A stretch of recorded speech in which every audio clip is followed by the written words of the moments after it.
భగవంతుడు కనికరించకపోయినా మా కష్టాల్లో నువ్వు వచ్చి ఆదుకుంటున్నావు. నీ మేలు ఎన్నడూ మర్చిపోలేను. అంత మాట అనకండి బాబు. కష్టాలు కాపురం ఉంటాయా? అన్నీ తెలిసిన వారు మీరే ఇట్లా అంటే ఎట్లా బాబు? ఇంత పెద్ద కుటుంబం, ఈ పసివాళ్ల భవిష్యత్తు తలుచుకుంటే ఏ ఆధారం లేకుండా రోజులు ఎలా గడపడం అని భయం వేస్తుందా? పెద్దన్నయ్య మరీ కుంగిపోతున్నాడు. నాకేం చేయాలో తోచడం లేదన్నయ్య. అదేరా, నాకు ఏం పాల్గొనడం లేదు. మళ్ళీ నాకు ఏదైనా ఉద్యోగం నా దొరికితే కాస్త కాలు చేయకూడదు తీసుకోవచ్చు. ఎన్ని ప్రయత్నాలు చేసినా ఏమీ కలిసి అవట్లేదు. రవి, కాలేజీ టైం అవుతుంటే ఇంకా కావాలిరా? నేను ఇంకా కాలేజీ మానేస్తానన్నయ్య. అంటే కాలేజీ మానేస్తావా? అదేమిట్రా, పరీక్షలు ముందు పెట్టుకుని ఇప్పుడు మానేస్తానంటావు? ఇంకెప్పుడు ఆ మాట అనకవి. అది కాదు వదిన, ప్రస్తుతానికి ఏదైనా ఉద్యోగం చూసుకుంటాను. ఆ తర్వాత ప్రైవేట్గా పరీక్షలకు కూర్చోవచ్చు. ఇప్పుడు అది ఇదే వచ్చిందిరా. ఆస్తిపాస్తులు పోయినా ఒంట్లో జవసత్తాలు ఇంకా పోలేదుగా. ఏ కూలి నాలనే చేసి నేను చదివిస్తాను. నువ్వు కాలేజీ మాత్రం మానకు. అన్నయ్య, అలాంటి మాట్లాడద్దు. ఈ వయసులో నువ్వు ఇంకా రెక్కలు ముక్కలు చేసుకుంటానంటే నేను ఒప్పుకోను. అమ్మాలక్ష్మి, నువ్వైనా వాడికి అర్థం చెప్పు. రవి, ఇలాంటి అర్థం పర్థం లేని ఆలోచన పెట్టుకోకుండా వెళ్ళి చదువుకో. వెళ్ళరా, కాలేజీ వెళ్ళు.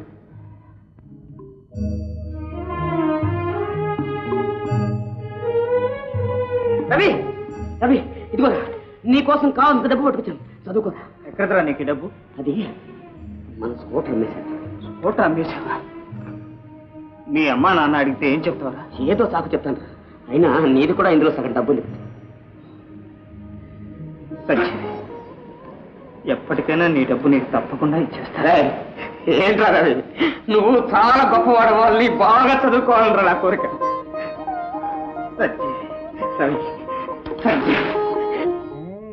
బందారు చిరదాన బాజీ బంధువుల దాన, బాజీ బంధువుల మీద మనసేలవేది. సంగీతం ఇరుగు పొరుగు పిల్లలు వెంట జడుచుకుంటారు. ఇందా అబ్బా, ఏమిటిది? పళ్ళుడే వయసులో పసిపిల్లలు చేస్తలు వేలు విరిగిపోయింది.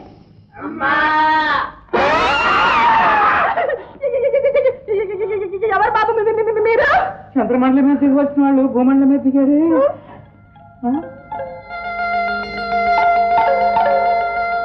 యాక్సిడెంట్ అయింది. స్కూటర్ పప్పు, నేను పచ్చడి. నువ్వా? నువ్వట్రా? ఏమిట్రా ఇది? చూసావటయ్యా? ఏం చెప్పలేదే. లారీలు కాళ్ళు చేతులు యాక్సిడెంట్. తిరుపతి మెట్ల మీద రామరం బాబులం అని 3,000 రూపాయల స్కూటర్ మట్టిపాలు అయిపోయింది. చాలా ఉడకావయ్యా. మొదటి నుంచి నీ అపశకున మాట వల్ల ఇంకా జరిగింది. నీ గారాలే వాడిని ఇలా తయారు చేసింది. కాదు, నీ అపశకున మాట వల్లే జరిగింది. ఇదిగో నువ్వే కాదు, నువ్వే కాదు. నేను సంజీవిని. ఏమిటి అవతారం? అదే, నా స్కూటర్ అమ్మేసి రవికి డబ్బిచ్చేశాను. స్కూటర్ యాక్సిడెంట్ ఉందని ఈ వేషం మార్చుకుని నాన్నను గుడి గుడి చేశాను. చెయ్యది ఇందులో ఉంది. ఏమండి నారాయణరావు గారు, ఏం పెద్ద మనుషులండి మీరు? ఏం పెద్ద మనుషులు అంట. ఊరికే నచ్చబెట్టక అసలు విషయం చెప్పబోయా? విషయం ఏమిటండి? మీరేదో మర్యాదస్తులు అనుకున్నాను. ఎంత దివాళా తీసినా ఇంత దిగజారిపోతారని అనుకోలేదు. మా వాడిని మాయ చేసి స్కూటర్ అమ్మించి మొత్తం డబ్బు కొట్టేస్తారా? మర్యాదగా మా డబ్బు మాకు ఇచ్చేయండి. ఏమయ్యో, ఊరికే నిప్పు దొక్కిన కోతిలా గెద్దులేక అసలు విషయం ఏంటి చెప్పు. మీ వాడిని ఎవరు మాయ చేశారో, ఎవరు డబ్బు కొట్టించారు? ఇంకేమయ్యా, మీరేవే స్కూటర్ కొన్నది మా వాడును, జల్సాగా జరిగింది మీ వాడునా? చివరకు మీరు మట్టం అయ్యి అటుగా స్కూటర్ అమ్ముకుని యాక్సిడెంట్ లో పాడైపోయిందని చెప్పి మా వాడి ఒంటి నిన్న కట్లు కట్టించి మా ఇంట్లో విడిచిపెట్టి వెళ్తారా? బాబాయ్ గారు, మా రవి అలాంటి వాడు కాదు. మీ వాడే వద్దు వద్దంటున్నా మా రవి చేతులు డబ్బు పెట్టిపోయాడు. అలాగా? ఆ పాపి చూసి మనకెందుకు మాత్రం కానీ పారే. ఇదిగోండి, ఇందులో ఒక పైసా కూడా తగ్గలేదు. కావాల్సి లెక్క పెట్టుకోండి. చెమట వచ్చి సంపాదించింది కాబట్టి వచ్చింది. అయ్యో, ఈ డబ్బు నీకు దొరికింది. మర్యాదగా నోరు పెట్టినాడు. అది కాదండి.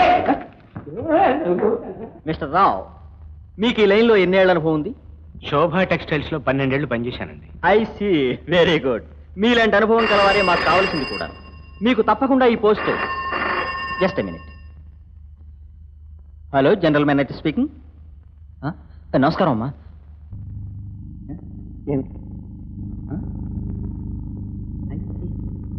Okay, very sorry Mister Rao. ఈ mill board of directors chairman Rani Malinidevi garu మీ అప్లికేషన్ డిస్క్వాలిఫై చేశారు. ఇక మీరు వెళ్ళచ్చు.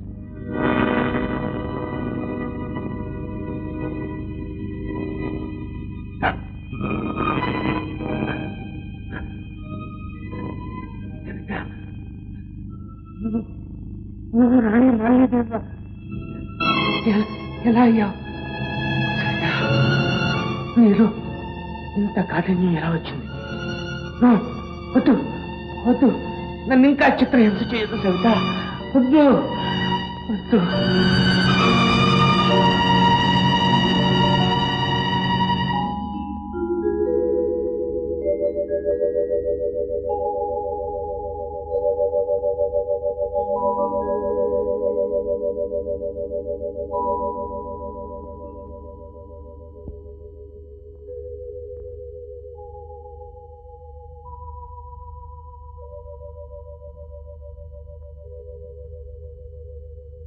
ఎవరమ్మా మీరు? శ్రీనివాసరావు గారి భార్యను, రాణి మాలినీదేవి గారిని కలుసుకుందామని వచ్చారు. చిన్నమ్మ, పైకి పంపించు. వెళ్ళండమ్మా.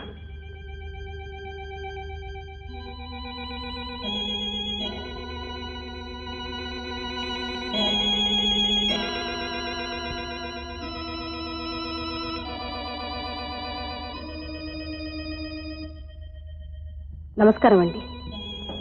మీరేనా శ్రీనివాసరావు గారి భార్య?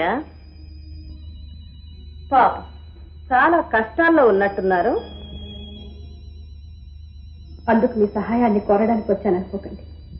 ఓ, మరైతే నన్ను ఎప్పుడూ ఎరగని వారు ఇంత హఠాత్తుగా ఎందుకు వచ్చినట్టు? సాటి ఆడదాని మనక్షోభ సాధారణంగా ఆలకిస్తారని వచ్చాను. అందువల్ల మీకు కలిగే లాభం, ఇకనైనా ఈ బాధ నుంచి విముక్తి కలుగుతుందేమన్నది.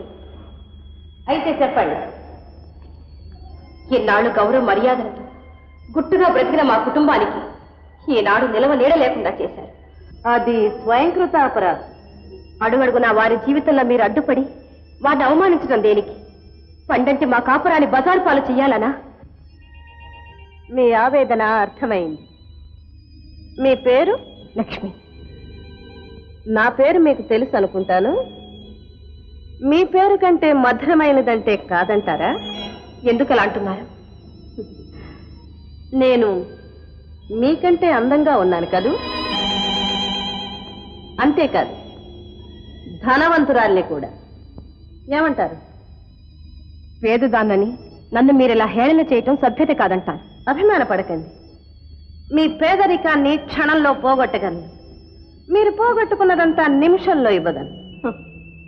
మీ అందచందాలు చూసి మురిసిపోవడానికి, మీ సిరి సంపదలకు చేయి చాపడానికి నేను ఇక్కడికి రాలేదు. నా భర్త ఏ అపచారం చేశారని, వారి దారికి మీరు అడ్డొస్తున్నారో తెలుసుకోవడానికే వచ్చాను. మీ మనస్సు అద్దం లాంటిదని ఇప్పుడు తెలుసు. నేను అడిగే ప్రశ్నకు సూటిగా సమాధానం ఇస్తారని ఆశిస్తుంది. మీకు ఆ విశ్వాసం ఉంటేనే అడగండి. ఒక అమాయకురాలికి మనస్సులో ఆశలు రేపి నమ్మించి చివరికి అగాధంలో తోసిన వాడిని ఏమనాలి? పరమ కిరాతకుడు అనాలి. ఆ భాగ్యురాల్ని అపనిందలకు గురి చేసి ఆమె గుండెల్లో దావాగ్ని రగిల్చిన వాడికి ఏ శిక్ష విధించాలి? ఎంత కఠిన శిక్ష విధించినా తప్పు లేదు. నిష్పక్షపాతమైన మీ తీర్పుని అభినందిస్తున్నా. అయితే ఆ శిక్షార్హుడెవరో తెలుసా? నీ భర్త. నా భర్త కాదు, వారు అలాంటి వారు కాదు. వారి మీద అభాండాలు వేసి నన్ను అవమానిస్తున్నారు. ఇది మీరు కల్పించిన కట్టు కదా? కాదు కాదు కాదు, ఇది కన్నీటి గాథ. ముమ్మాటికి మీరు